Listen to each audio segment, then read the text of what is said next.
Hey, what's up you guys, Thor here. Have you ever had apple soda? It's actually pretty good. Welcome back anyway, welcome back to the EQR Gaming, and some more Shivers. On the last episode, we made it into the museum. And on this episode, we're going to be checking it out a little bit. Now, this game does have quite a bit of reading involved, because there's a lot of storyish stuff going on. I'm going to read some of the shorter things and just summarize some of the longer things so I'm not reading forever. Like this one, expedition forms to search for Atlantis. The lost city of Atlantis may yet be found. Dr. John Piermo and Sir Hubert T. will not have the way. Dr. Piermo maintains that Bimini Island is the western tip of the much larger continent of Atlantis that once covered the entire area known as the Bermuda Triangle. Previous research has been focused on the west side of the island, where marble columns and an underwater road have been discovered. Sir Hubert T. Windelnot, second son of Sir William Windelnot, Earl of Runcorn, is funding the new expedition. Now residing in the United States, Professor Windelnot, as he now prefers to be called, has funded many archaeological expeditions and will soon be opening a museum to house the artifacts he's collected. The museum seeks to explain not only the mystery of Atlantis, but many other unexplained mysteries, Sir Windelnot explained. And they must explore 75 degrees west and 20 degrees north. I'm not going to say which one's latitude and which one's longitude because I can never remember. Let's check out this desk a little bit. We got some drawers that we can open. This one has a letter. My dear Hubert, I want to thank you for resigning from the Royal Society and avoiding the shame of being publicly dismissed. While our friends have not forgotten how you embarrassed us, and they at least have the courtesy to refrain from mentioning your indiscretions in public. Had the Griffin been your only lapse, I think Sir Brown would have dismissed it. But you were constantly presenting things with, like curses of tombs, a mummified cyclops, my dog is barking, proof of life in outer space, and a unicorn. I know you felt slighted by your colleagues, and that was why you left England. With Hubert, your reputation is that of a trickster, not a scientist. I'm worried that our son might not be accepted into the proper social circles. Which brings me to the point of this letter. It would be better for Geoffrey if you cease all communications with him. His future is far too important to risk jeopardizing the dreams of a father digging up some myth from a desert tomb. I trust that you'll do the honorable thing and leave Geoffrey alone while you play with the museum. With regards, Mary Elizabeth Windelnot. In this drawer we actually have our first pot piece, which if we were to push this little eyeball we could check it out in greater detail. See, it's like a bull head. We need to find the body that matches, or that goes with it, to make any use of it though. We have a scrapbook. I'm gonna just summarize most of these because there are a few pages to this. This one is talking about how Hubert was kicked out of the Royal Society for presenting a griffin. If you guys want to read these, go ahead and pause it, and I'll let you read that. I just don't want to bore you guys by spending like 20 hours reading. Here, museum groundbreaking held Saturday. Mount Pleasant Mayor Jim Walton and the President of the Chamber of Commerce, Bob Taylor, says Sir Hubert Windelnot the groundbreaking of Professor Windelnot's museum at a strange and unusual, scheduled to open in the spring of 1961. Isn't this weird? Does like picture make Windelnot look shocked? Just look at his eyes. Just look at him. Anyway, this one is talking about how the museum is never opening. How he's using tunnels looking forward to the museum, but well, it ain't getting built. Geoffrey P. Windelnot was accepted into Oxford, Professor Windelnot's son. And Hubert, personal artifacts of Sigfeld Shorts, who died 23 years ago, were sold yesterday to Sir Hubert Windelnot, who offered and paid an undisclosed amount for the entire collection. The official said he was interested in never-resolved rumors surrounding the mysterious death of Mr. Schwartz. In question, the buyer said, I believed his demise is related to pottery vessels that I hope are still included among his possessions. These vessels have reportedly been linked to the deaths of several individuals, each found shriveled and mummified. I am interested in the vessels from an archaeological viewpoint, however. Serval not planning to exhibit the vessels in the museum he's founded. Looks kind of familiar, huh? So he pretty much willingly bought the Exupi. The last thing to check out on his desk is 30th of September 1980. Returning from Africa, I discovered something profoundly disturbing. Someone has been here. Furniture has been tipped over. And the book, Egyptian Hieroglyphics Explained, not in its place in the library, but face down here on the office floor. And oddly, one of the pages is torn out. And I feel the presence of... I'm not sure. I must investigate the second floor. The puzzles. When I created them, I never stopped to think they would be an obstacle in the event of some terrible occurrence. The Exupi. Someone has released them from their vessels. Never has anything been so evil. So evil, you guys. Merrick, who is he? One of the missing youngsters here in my museum? If so, are they both here? Can they still be alive? Evil entities attacking from everywhere, robbing me of my life essence. I can't seem to find the right vessel for each Exupi. Without it, they can't be captured. Without it, I am doomed.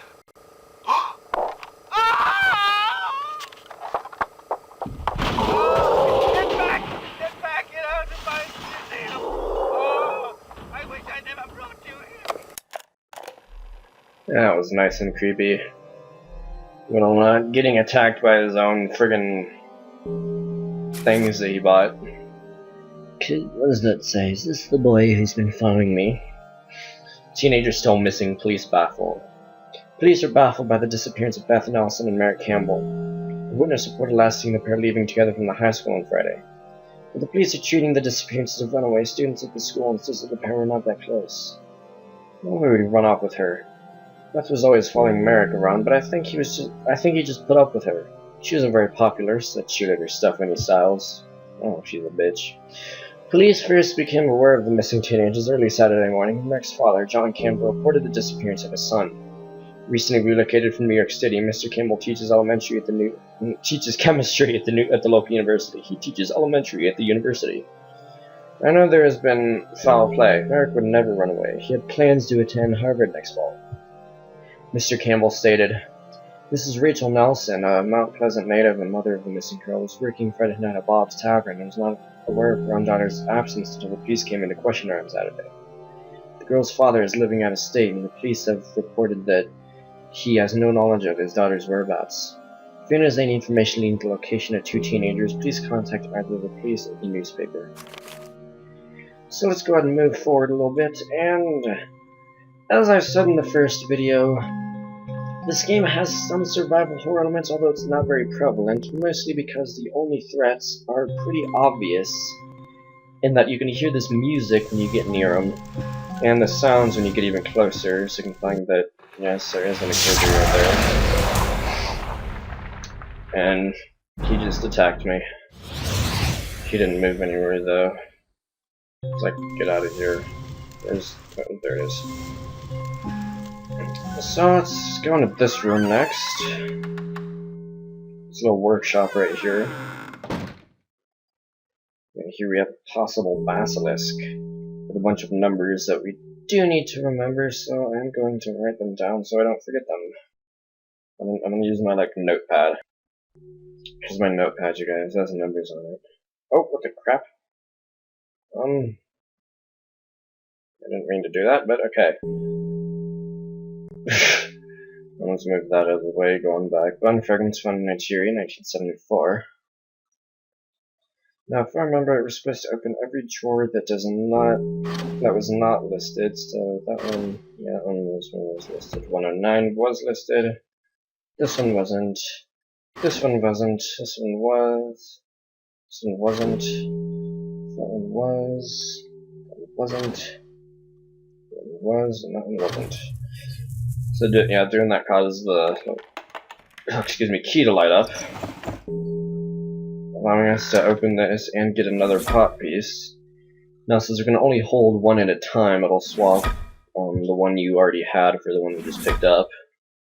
Let's take a closer look at this one. It has a bee with something coiled around it. Looks pretty cool. Let's move on. Let's go this way. Oh! Okay, so there's an Exupi there. I didn't hear the music. But there is one there. Yeah, it's playing music. I just like didn't. I was like ran right up to that thing without even paying attention to music. So maybe that's where survival horror can. Like freaking ash thing is still there. I need that my like timer going on. Next thing I clicked to the desktop and it messed everything up. So yeah, clicking on that rug will reveal a little secret area. This puzzle wasn't too bad. Why is... Hang on, why is the Exupi music still playing? It shouldn't be playing. I like go up to it and... So I've just like wasted that puzzle being solved. Like stop playing that, please. I'm not gonna be near it. Okay, is it done playing? No, it's not. What the hell? Okay, I made it stop. I got hit again because I'm stupid. I'm gonna have to fucking solve this thing again. Now it's like gotten more complicated. Now we have. I think we had these before. It's pretty much just blocking us, but now there are also like arrows that.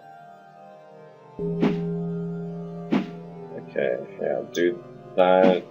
This one is already looking pretty complicated. I don't like it. That was already where I wanted it to be. I'm gonna do that.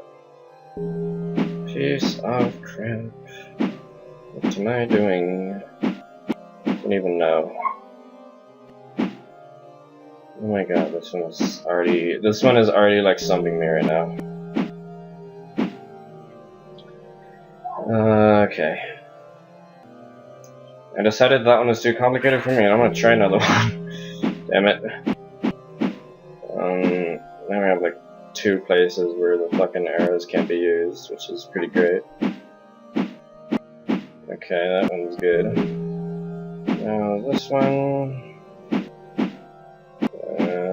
Okay, this one and this one. First one was like too hard for me, I couldn't do it. I'm bad at puzzles, you guys. There are actually some puzzles that some of the puzzles in this game that I do know how to solve. Elevator music, listen, this is pretty great. And some of them, you know, are sort of randomized, so it's different each time. And some of them I'm actually going to be using a freaking guide for because it's freaking impossible. It's like 5,000 hours trying to solve it. Trust me, if I didn't have the guide for some of these puzzles, I would never leave them. I'd never solve them. So now in the professor's bedroom, some like nice cello music playing. Close in there. This clock, which is set to 5:30, which we are actually going to have to remember for a little bit later. It's going to be a little while. There's still something we need to remember. Here we have... Go to the left. Oh, what the hell? There we go. A picture of a young boy. And this journal, which is actually like really long, so I'm not going to read it all. If you guys want to read the individual pages, go ahead and I'll let you pause and do that on your own, so I'm not reading for like 20 minutes. Basically, it's talking about Wendell not moving to America to get a job teaching at a college. Eventually leaving to go to Mount Pleasant to make a museum, talking about how he freaking had to stop talking to his son, because his entire diary is addressed to his son. Talking about the problems he had building a museum because his workers kept leaving. How he bought the pottery containing the Exupi. Chasing off a bunch of Mexicans because they're afraid of it. And, how he was being followed by a boy, and that boy was actually also being followed by a girl. As you can see, it's a pretty long journal, so I think summarizing it would be a lot more efficient than trying to read this whole damn thing. You guys can read it if you want, but there's this, which can't do anything with. I thought I could, and the Windlenot family crest. I'm gonna have to go back down, solve another puzzle, we'll get back down. It's like, hey, you wanna go back? Well, solve this fucking puzzle. Little shit. This one's not too bad, though. I think next time there's gonna end up being like 6, which makes them even harder. Like down in this like land of elevator music. And that which doesn't belong there.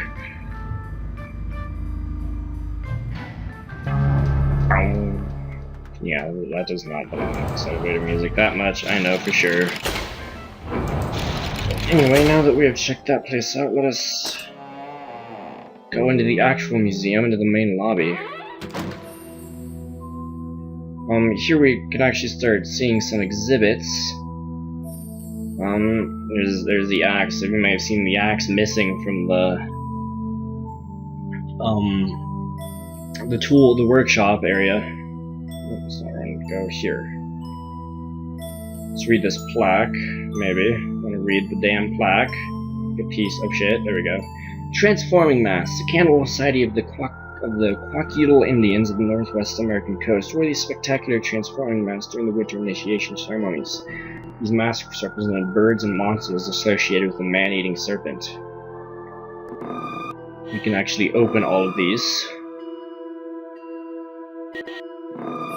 See what's inside of them. And this one in the middle, we can actually open the thing that's inside of it to get another pot piece. This one is a little pyramid-looking one with a symbol. Looks like a Mayan temple, actually. Pretty cool looking. I'm checking this place out further. There's a pretty cool looking fountain. The items in this case were found in Mayan ceremonial cave in British Honduras. The jade skull is one of the largest jade items in the world, but it's not there. Right here we have a puzzle that I'm not going to solve just yet. I will check out some of the other places on the first floor before I do. A wood panel can't do anything with, but we'll keep that in mind for later. Here we have something that's also pretty important. Professor Windlenot's Museum of the Strange and Unusual, the brochure for it. Welcome to the world's most unusual museum. Share the excitement to the explorers of the past as you discover strange and wonderful worlds of the ancients. Solve puzzles meant to confound sages of the past. Here's your first clue. Scattered throughout the museum are hundreds of amazing items. Find the following exhibits. The giant eagle's nest, a Viking burial, myth of the werewolf, legend of the Darras, tomb of the Ixupi, and the two-headed Celtic god. These are things that we're going to be using later along with the colors next to them. So this is going to be added to our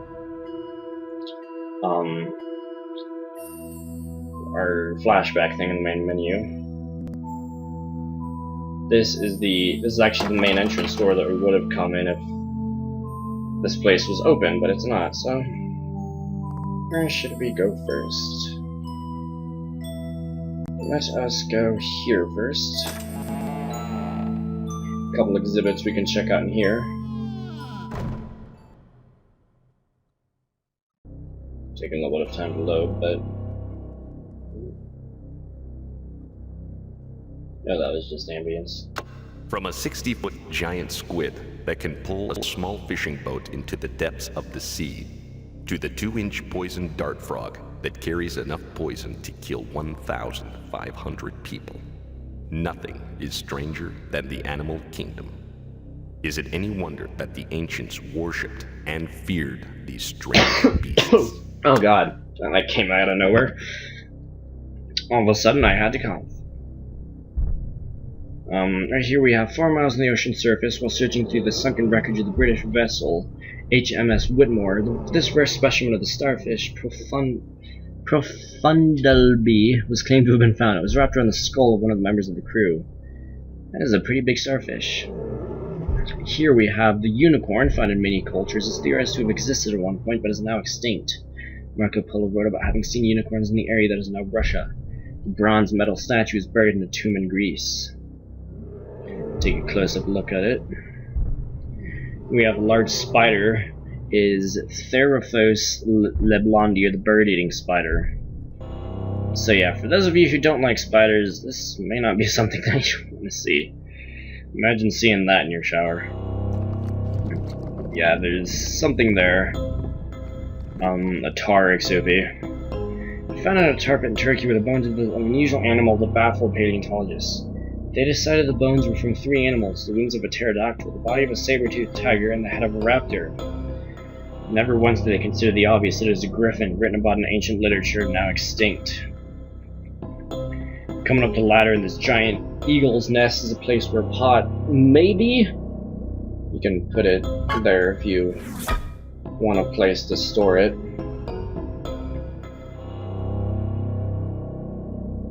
Let's move forward a little bit, check this out. Weighing 2 tons, this nest was built by a pair of bald eagles in Georgia. It is by no means the largest known nest. The nest of a mallee fowl of Australia is much larger, weighing over 10 times as much. Here we have an inhaler on the ground. Dr. Stanley Barlow, Mount Pleasant Drugs, Merritt Campbell. So he definitely was here. Inhale 2 puffs by mouth every 6 hours and needed for asthma. Shake well before using. Now, you may remember that the giant eagle's nest was one of the things listed on this brochure. Memory? So let's take a look at the museum brochure and see that it's colored purple.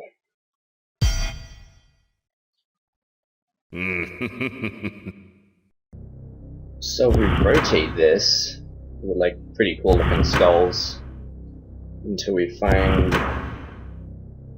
that none of these are really purple, but you know, this is the one that comes closest to it. Let's go in here next. Those skulls will once again come into play a bit later. You have stepped into the world of amazing plants. For centuries, plants have been used to beautify man's surroundings, for food, shelter, and to heal the sick. And like Socrates, who was executed by drinking poison hemlock, man has discovered plants have a lethal side too. True that. You can see, let's check out this exhibit a little bit. We have some sand, I think that's supposed to be sand, some plants growing out of it. How many plaques are there? I think there are any plaques in here. If we step forward a bit, we can see there is in fact a pot piece. Now, this actually looks something like the triangle, triangle shape to it actually looks like the, what's it? The bullhead that we found a little while ago. So let's go grab that and see if they get put together. Shall we? It was in the workshop, I believe, if my memory serves me correctly, which I know it doesn't, so let's find out anyway. And here we go.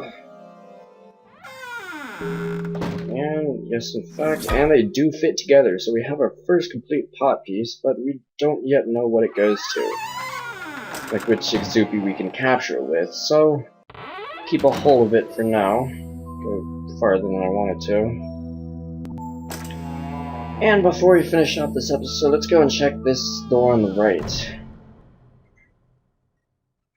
As it loads, there we go. Stepping forward, we'll see what this exhibit is. After the door closing sound finishes the thing. You are now entering the unfathomable depths of the sea, where countless ships have sunk, taking with them untold riches. The wisdom known only to the ancients may also reside here, in the lost city of Atlantis. Yeah, once again, talking of Atlantis. Yeah, there's something stupid right there. Edward Case, one of the America's most renowned physics, that's supposed to mean physicist, gave a description of an instrument of quartz crystals with which the Atlanteans harnessed the energy of the sun's rays. Unable to control the power of this machine, they eventually blew themselves up. Now, the thing about this game is I think most of this stuff might actually be true. Poseidon, son of Zeus, brother to Hades, the Greek god of seas and water, was also the patron god of Atlantis. Earthquakes and tidal waves were attributed to this turbulent sea god, who was known to the Romans as Neptune. There's a little Easter egg involving this guy if you me timbers. click on his head multiple times. Get it? Well, we may remember from before that place that was circled, going the wrong way. It was 75 degrees west and 20 degrees north. So, matching that up actually causes this thing to happen. Which, if we turn around and take a peek, you can see there is another pot piece. This one have a number leather symbol. It looks like the bottom of a lion, possibly. Keep a hold of the completed one for now. And we can see a map of the museum. We can see the strange beasts, amazing plants leading down to downstairs, that place, the library, office, workshop, a few other places. View of the second floor. See some of the things that are there. The third floor, not sure about this. The first floor, bedroom and study, there's a clock. And the basement, which shows that we are in the mysteries of the deep. There's a large maze coming off of this place, and the subterranean world. The map is now going to be added to our flashbacks. There's Soupy in that thing. Poseidon's temple was the spiritual and governmental center of Atlantis. This replica, built entirely of sand, was patterned after Plato's description of his books Critias and Timaeus. And the Colossus of Rhodes, one of the 7 wonders of the world, the Colossus of Rhodes was built to honor Helios, the Greek sun god. The legs of the giant statue spanned the city harbor so that ships could pass beneath it. The 120-foot bronze statue was toppled by an earthquake in 226 BC. So we can see the Colossus right there. Coming forward a little bit, sirens. In Greek mythology, the sirens were huge birds with women's faces who lured sailors on a dangerous rocks by their sweet singing. The only man to ever hear their singing and live was Odysseus, who had his men timed to the mast so he would not jump over the rocks to join them. The Argonauts were saved from the sirens by the musician Orpheus, who drowned their singing with music from his lyre, which is more beautiful still. Do you dare listen to the sirens sing?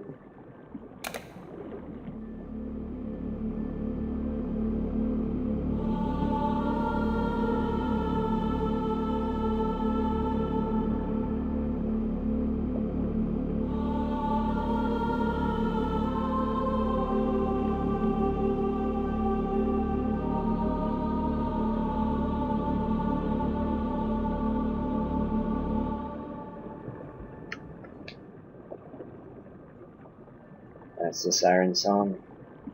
Actually a pretty eerie tune. But right over here we have an organ. Pretty simple what you're actually supposed to do. Oh, I did it wrong.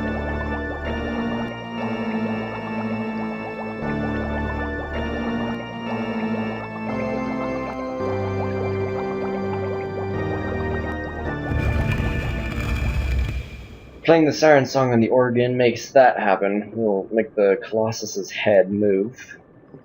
So stepping toward, nope, not towards the thing that's gonna kill me if I go near it. You are about to enter the bowels of Mother Earth. Are there great civilizations that exist here, or just molten lava and rivers of fire? Are you adventurous enough to solve the mystery of the maze and venture into the subterranean world? Checking this out, the subterranean world. Not only primitive man, but great thinkers such as Socrates believed that life existed below the Earth's surface. Edmund Halley of Halley's Comet fame published the first scientific theory that the Earth is hollow. There existed another world within our own. The mystery still remains, however, as to where the entrance exists. Coming down here, we can see that there's this large door that's completely blocked. Can't do any. We can't open it, but there are a bunch of buttons that we can push. Sliding stone. And sliding stone. There's another one of the Easter eggs in this game. So there's a dead end right there until we can figure out how to solve that puzzle. So we've done a bit of exploring on this episode, so I'm going to go ahead and end this episode off here.